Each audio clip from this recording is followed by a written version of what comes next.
Hi, my name is Jerry Wise, and this video is entitled, I don't want to deal with my past, I only want to move forward. If I only had $1 for every client that had come to see me who had made this statement, or a statement like that, I would be a very wealthy man. It's like saying to the doctor, I don't want to take the antibiotic for this infection that I have, I just want to feel better and get well. It's very difficult to help someone with one or two hands tied behind your back. And I think for a lot of folks, when they put their past out of their thinking, or think it's of no value and no importance and doesn't need to be bothered with, then they're actually trying to grow, go somewhere, make progress in their life with one hand tied behind their back, or for many people, with two hands tied behind their back. There are other statements that I've heard over the past 35 years that I've worked with folks.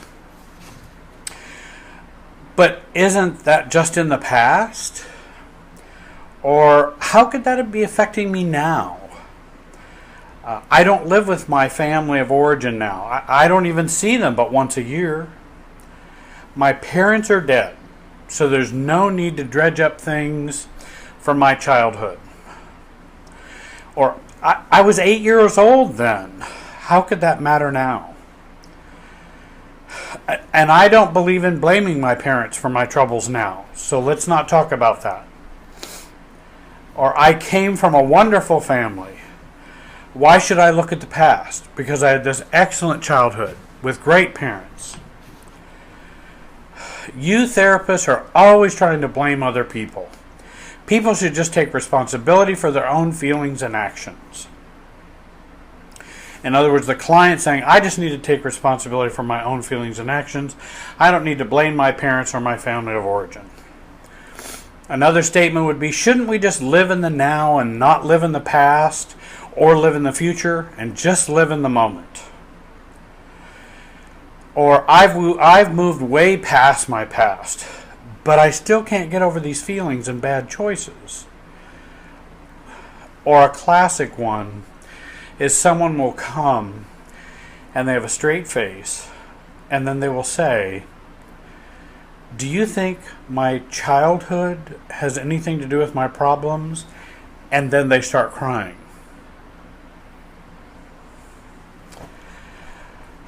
They're assuming it doesn't, but yet they're overwhelmed with feelings just to even think about it. But they have put it so far on the shelf and put it so far out of their conscious awareness. And what I've found is these kinds of statements only lead to recycling, going in circles, not making progress, feeling frustrated, failing at goals, failing at life achievements, etc. So why is the past important? Because it is the present. It is still in us. I like to say we have a lifelong dialogue with our family of origin within us. A lifelong dialogue. If you don't believe that, or don't agree with that, you don't have to. I just wish you the best of luck and hope things work out for you, and I truly do. Most people I know are either prisoners to their past or rebelling against their past. Prisoner or rebelling. They've not found a way to neutralize or detach from it, and neither prison nor rebelling is freedom. Just like the child growing up in an alcoholic home then decides, well, I'm not going to be an alcoholic. My parents were alcoholics, so I'm going to do absolutely nothing to even come near drinking. Now, that may be an excellent idea and a very good plan not to get involved in drinking if alcoholism is in your family, but they tend to find themselves still getting stuck as ACOA, or adult children of alcoholics, in that they're rebelling against what their parents did wrong, rather than being free from it or detaching from it.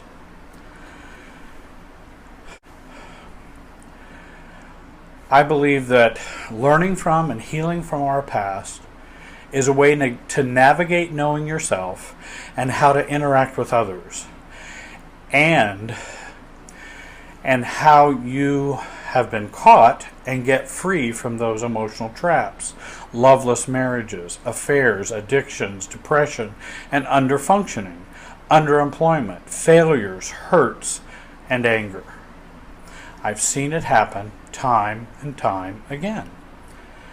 I believe dealing with the past is the way to real change and to make surgical changes in our emotional and relational lives, to bring about empowering maturity and self-esteem and what we call self-differentiation, which most of us have far too little of, which causes us most of our problems.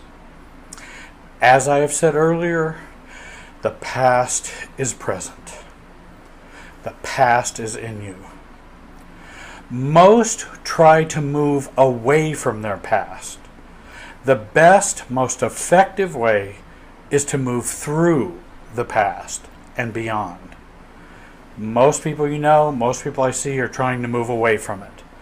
And all it tends to do is tighten those bonds to the past rather than loosens them, much like Chinese finger cuffs that you put on your finger, and the more you try to move away, the tighter they are. The more you move towards them and through them, you can get out and loosen up.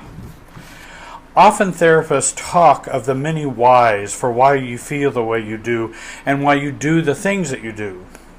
They offer explanations from the past to explain why we feel and do the things we do. Now, not that this is a wrong thing to know why or unhelpful, it's just that it's not enough for real change to take place. It's all too often that the therapist stops here in just giving you insight. Well, because your parents were alcoholic, this is why you're doing this. Well, that's not all there is to healing. That's a first part to healing. Now that you know why, you should change and behave differently, many therapists would say. Now that you know why, you should just behave differently. Well, many don't know how, nor have they done their own work of learning how to resolve feelings we have today related to our family of origin issues, and help us move beyond and forward in our lives to grow through and beyond our family of origin. And again, not away from them, but through them. And I think many therapists have not done their own work, so they have a hard time helping you with it. Knowing about the past is not equal to moving beyond and living free of the past. Knowing about your life growing up and how your family of origin is still at work in you and gives you a power and the insight to begin to do the work. It isn't the work, it's the beginning. Now that we know some of our whys, we begin the work of what we call self-differentiation, differentiating ourselves from our family of origin. That is, I believe, one of the most powerful healing moves anybody can make in therapy. Differentiating ourselves to do the work of being our true selves and learning a new way of seeing and experiencing love, intimacy, feelings, and choices, not just in the same way we learned growing up. Much of therapy never takes clients beyond the knowing part. They educate but don't resolve, heal, and relearn, which is the work of self-differentiation. Let me give you an example. This example is about the man who had an affair. This story is not about any one person, but like many stories I have heard and worked with over the years.